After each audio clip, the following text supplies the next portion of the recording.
Hello friends, good morning. This is DSR with Morning News. First headlines. Telugu దినపత్రికలో headlines 3 రోజులు అలర్ట్గా ఉండండి. భారీ వర్షాలు పడే అవకాశం ఉంది. అధికారులకు సెలవులు రద్దు. అతి భారీ వర్షాల నేపథ్యంలో జాగ్రత్తలు తీసుకోండి. సీఎం రేవంత్ రెడ్డి చెప్తున్నారు. అన్ని శాఖల సమన్వయంతో పనిచేయాలి. ఎక్కువ ప్రభావిత జిల్లాలకు స్పెషల్ ఆఫీసర్లు నియమించండి. కేంద్రంతో మాట్లాడి ఆర్మీ హెలికాప్టర్లను సిద్ధం చేసుకోవాలి. ప్రాణ ఆస్తి నష్టం వాటిల్లకుండా చర్యలు తీసుకోవాలి. వీడియో కాన్ఫరెన్స్లో కలెక్టర్లకు ఆదేశాలు.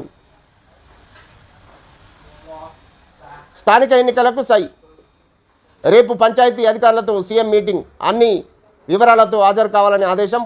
పార్టీ తరఫున 42% బీసీ రిజర్వేషన్ల ప్రకటనపై కసరత్తు. ఇప్పటికే పీసీసీ చీఫ్తో రేవంత్ రెడ్డి మంత్రణాలు. కాంగ్రెస్ పెద్దల ఒపీనియన్ కోసం 16 లేదా